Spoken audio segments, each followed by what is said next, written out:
여러분, 요즘 왕의 DNA다, 금쪽이다 해서 아이들 교육에 고민이 많으시죠?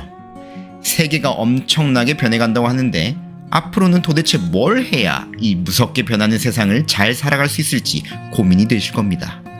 지금 아이들에게 가장 중요한 공부가 뭘까요? 영어, 수학, 코딩? 물론 그것들 다 중요하겠죠. 하지만 지금 이 시대에 가장 중요하고 필요한 건 역시 창의력일 겁니다.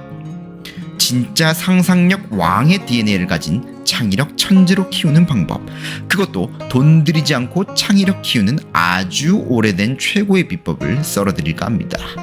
몇 년 전 세계적인 베스트셀러가 된 책이 있었죠. 바로 생각의 탄생이란 책인데요. 이 책은 레오나르도 다빈치, 아인슈타인, 피카소 등 소위 천재들이 가진 생각의 도구를 파헤쳐서 전 세계적인 메가 히트를 기록한 레전드 책입니다.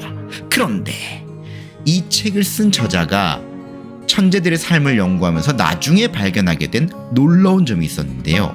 바로 이 천재들에겐 어린 시절 공통점이 있었다고 합니다. 그것은 바로 천재들은 모두 어린 시절 가상의 세계를 창조한 경험이 있다는 것입니다. 소위 월드플레이라고 부르는 것인데요. 말 그대로 가상의 세계를 만들어 그 안에서 완전히 새로운 세계를 창조해내는 겁니다. 그 세계에서만 통하는 법칙, 그 세계의 독특한 기후, 그 세계만의 언어, 동물, 음악 이런 것처럼 지금 살고 있는 이 세계와는 완전히 다른 새로운 세계를 지어내고 거기서의 이야기를 만들어내는 놀이를 즐겼다는 거죠. 바로 여기에 천재들의 창의력과 상상력의 비밀이 숨겨져 있다고 저자는 말합니다. 여기서 중요한 부모들이 해야 할 원칙은 아이들의 프라이버시를 지켜주는 건데요. 아이들이 만든 세계에 참견하지 않고 그 세계에서 뭘 하든 존중해 주는 게 중요하다고 합니다. 대부분의 아이들은 저 블록은 자동차다! 라는 것과 같이 상상놀이를 즐겨하는데요. 문제는 어렸을 적 시작한 이런 씨앗들이 금방 교육이라는 이름하에 사라지고 만다는 것입니다. 그런 쓸데없는 생각이나 하고 있어.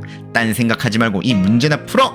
라는 말 등으로 말이죠. 핵심은 이런 상상놀이와 새로운 세계를 창조하는 가상세계 놀이를 어른이 될 때까지 길게 유지할 수 있는 게 엄청나게 중요하다고 합니다. 이건 지금 이 시대에 정말 중요한 지점이라고 볼 수 있는데요. 왜냐면 요즘 유행하는 것들, 메가 히트하는 것들의 비밀이 바로 세계관 창조에 있기 때문입니다. 요즘 음악이나 소설, 영화 등에서 세계관 설정으로 히트한 것들이 많잖아요. 뉴진스도 그렇고 마블 유니버스도 그렇고 그런 것들이 사례죠.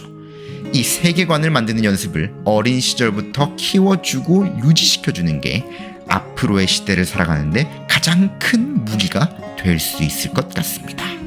그런데 여기서 문득 어떤 시인이 얘기한 게 생각이 납니다. 그 시인이 말하길 어쩌면 진짜 중요한 건 세계관이 아니라 세계감이라고요. 이성으로 할 수 없는 감성의 세계가 요즘 많이 사라지고 있다고 말이죠. 무엇을 보는가에만 몰두하지 않고 무엇을 느끼는가, 무엇을 만지는가에도 신경 써야 한다고 말이죠. 지금 우리 손은 단말기와 신용카드를 만지는 손이 됐습니다. 꽃과 동물, 사람을 어루만지고 나와 외부를 연결하는 다리 역할을 하던 손이 사라지고 있는 거죠. 우리에게, 그리고 우리 아이들에게 세계관과 세계감을 함께 키워가는 지점이 상상력 왕의 DNA를 가진 아이로 키울 수 있는 방법이 아닐까 생각해 보았습니다. 오늘의 썰마카세 여기까지입니다. 다음 시간에 또 맛깔난 썰로 돌아오겠습니다. Coming soon.